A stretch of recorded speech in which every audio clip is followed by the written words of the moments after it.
Now, I've heard multiple stories of the sets for Tyler Perry's and the houses that they filmed their movies in happen to be haunted. Now, in this video, it's titled Cassie Davis, which is an actor that acted for Tyler Perry in multiple movies. She has been silenced because she's been revealing and exposing that Tyler Perry does demonic rituals. Now, that's the title of the video, so we need to see what evidence they bring to the table. Smash the like button, subscribe, turn on post notifications to catch when I drop videos for you guys. And without further ado, let's see what's going on. Tyler Perry happened to Black Hollywood, and he did it by using stupid, ignorant, so-called Christian to fund all of his very homosexual behavior. He ain't Richard Smallwood. He's a whole cross-dressing weirdo. Let's just be honest, it was Black American churches that made Tyler Perry rich. First one I want to talk about is Ruthless. This is actually the TV show that the Lord referenced and said is based on his true life, but with men. That's what God said. This is based on his true life. So, Cassie Davis is finally opening up about all the evil. This is Cassie Davis right here. She looks familiar. I forgot what movie she plays in though. I think it's just Tyler Perry. She saw in her years working with Tyler Perry, and it's much. I'm not gonna lie, he looking a little fruity here. He got some eyeliner going on right there. Yeah. We know which way Tyler Perry's swinging. Worse than anything you could have imagined. Cassie Davis is an iconic actress and singer who has made her mark on the industry because of her talent and unwavering resolve to stand firm in her Christian faith. As y'all know, Tyler Perry always tries to position himself as this shining beacon for all Christians in Hollywood and even Christian fans. However, it would turn out that, allegedly, this is just a front for the much darker things he does behind the scenes. I'm talking literal demonic rituals involving unwilling participants. And here's the catch: whenever anyone tried to expose him, he would ensure they got silenced. If you were wondering what these rituals are actually about, well, today is your lucky day, because Cassie Davis has all the tea, and we're going to break it all down in this video. You don't have to look at it. Smash the like button, You snap in and you snap out. When he has the Medea voice, then we know, okay, ha ha ha. Right. When he has Tyler's voice, usually his legs spread out, and He's the wig sitting there slides back, and he's saying, okay, Cassie, don't do that. Could you try to do it? Blah, blah, blah, blah. So even if you're looking at makeup and all of that big fat suit and all of that stuff, you still just say, I'm sorry, what'd you say, sir? Yeah. Cassie Davis is mainly known for her roles in Tyler Perry's Medea franchise as Aunt Bam and Ella Payne in Tyler's House of Pain and its spin-off series, The Paynes. With her insane talent, Cassie has left a mark on all who watch her on stage or TV. Cassie is so beloved by her loyal fans that some will drop their coins to see anything she is in. However, what these fans don't get to see... I mean, respectfully, like, being gay would make it much easier to act as a woman. 100%. I mean, that could be why he's so good at it. Who knows? Are the little and huge struggles that Cassie has faced throughout her career. Working with Tyler Perry has given her a front row seat to all the weird allegations that have come out about Tyler and his alleged demonic practices, and boy, does she have stories to tell. Or some sort of Christian authority. He even once revealed that he went to seminary and was on his way to become a real minister at Lakewood Church in Houston, Texas. He also sat with Joel Osteen for a quick interview where he said many things that left people with more questions than answers. For some reason, Tyler always acts like besties with religious leaders, especially with his bestie, TD Jakes. I'm sure y'all remember that one weird time where Tyler Perry laid his hands on TD Jakes, and there was a whole performance like Tyler was delivering him from something. So we were sitting in the service, and I leaned up toward him and I said, I've just been touched to give $1 million.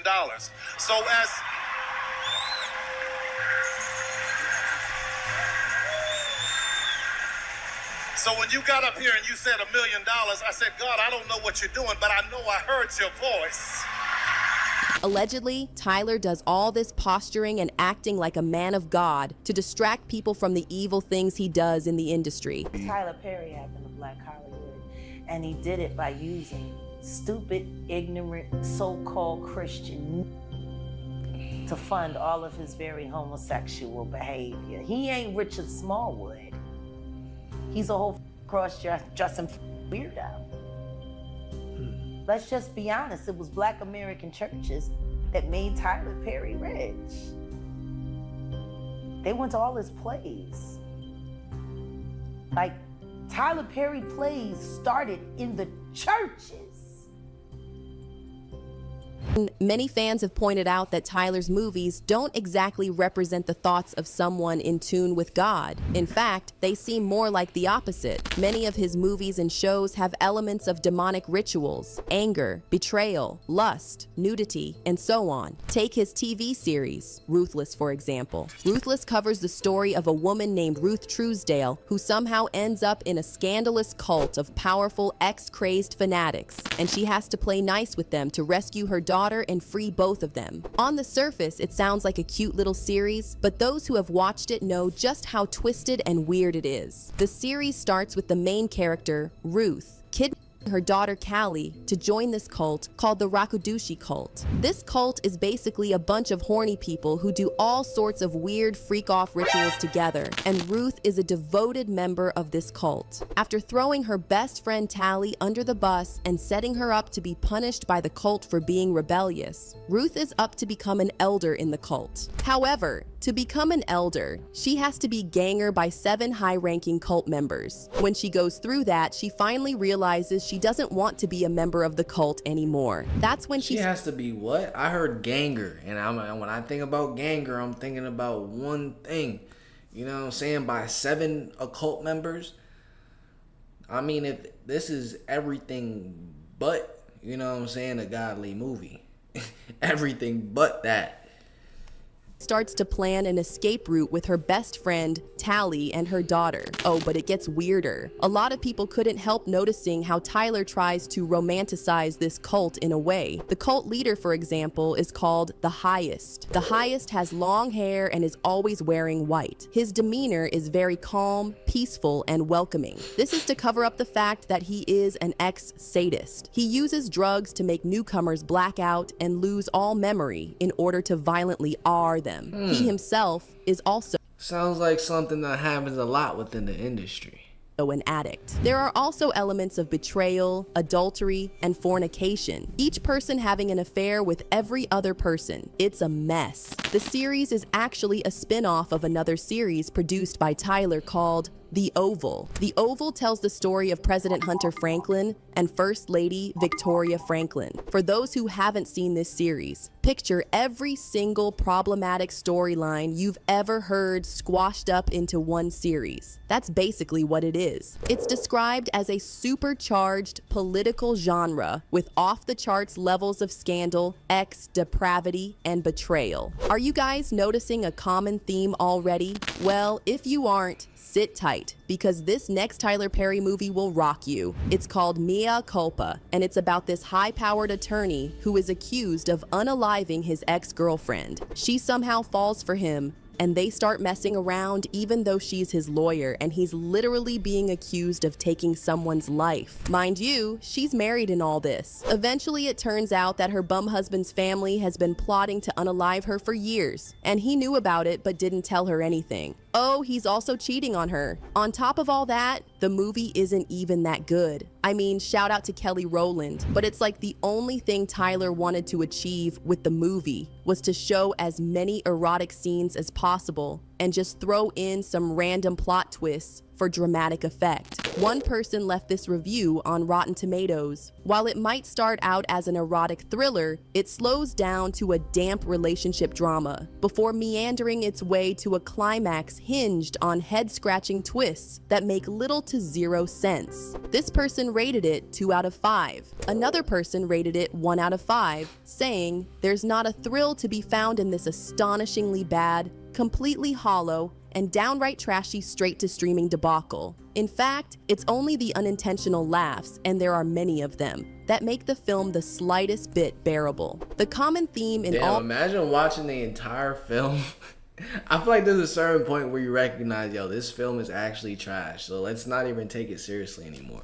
Like, I watched like this movie on Netflix the other day, and I mean, it was so bad that like probably like within like the first 20 to 25 minutes, I had to just start looking at it as a parody. Like, it honestly became funny. It was supposed to be suspenseful, but you know, like there's like suspenseful movies, and like there's like a logical decision to make, and then like the most illogical decision to make. The main characters are constantly making the most illogical decisions. So after that point, I'm like, yo, this is not even real life. Like, this is just based off of like just nonsense.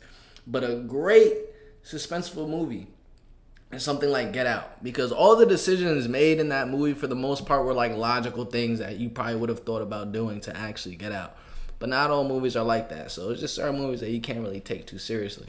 All these movies is that Tyler Perry forgets about making a good story with great plot twists and instead focuses on spicy content like X-rated scenes, violence, and all sorts of depravity. There have actually been rumors that some of the X scenes in Tyler's movies are actually watered-down versions of the demonic X rituals he does with his industry friends in their secret mansions. When Diddy started trending because of the civil lawsuits and federal RICO investigation against him, Tyler Perry also started... I believe it. I believe they're just putting the real stuff that they do in real life just in the movies, like a lot of other movies. Like, for example, when it just came to the drugging that happens, like, that's the exact situation that describes what P. Diddy is arrested for.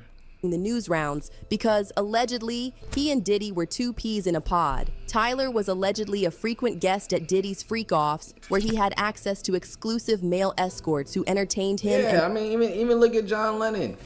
Bro, you looking at fruitcake looking at that. Come on. At Diddy's freak-offs, where he had access to exclusive male escorts who entertained him and his friends, if you know what I mean. And get this, sometimes these male escorts would allegedly be used in some occult gatherings Tyler and other A-list celebrities used to have. I think that he's going to the Diddy parties, you know. Bruh. If he's going, well, we know he's going to the Diddy parties, and I know that it's, I know what usually happens at the Diddy party, or what we told us happened at the Diddy parties. Maybe he needs to see it for himself, man. Maybe he needs to go there and really be involved in some things that could help save some individuals while they going to those parties. Or maybe he just going to, man, it's hard to even talk about. Why would you find a religious man, you know, when you know that the saints supposed to separate themselves from the sinners? And why would a religious man like himself be at a party which ain't nothing but sin that's going on, bro? Whether it's drinking, maybe fornicating, maybe, like I said, men on men, women on women. It's hard to put in perspective unless he's involving himself what is actually going on at the parties. But that's not all. There have also been rumors of Tyler Perry using humiliation rituals to control what people watch and how other actors behave around him. In a recent interview, Jaguar put Tyler on blast for his latest movie, Divorce in the Black. According to her, the movie was nothing more than a humiliation ritual, and Tyler gets off on putting things like this out into the world. Divorce in the Black. Tyler Perry's latest movie has Worst movie ever. Yeah, God. Humiliation ritual. Yeah, in the first 8 minutes, just what the. I mean, damn, what happened? If anyone thought about us in some kind of way, that's to show that, to put that in. Tyler Perry has been making black people look like buffoons and idiots for years, and pawning it off as culture. Oh, this is our culture, this is how we is. No, that's not how we is, because I don't know no fat, skinny, medium-sized woman that would strip down ass naked in a church at a funeral and say that, no, that doesn't happen. That's not real. That's what's going on in his movies like that? Naked people at funerals? What the hell? Exposed Tyler for being an industry handler. And the way he does it is to use his movies to portray black people in a negative light and promote harmful stereotypes about black people. Between that and what Jaguar calls his agenda to make black men look effeminate, there are so many questions for Tyler to answer.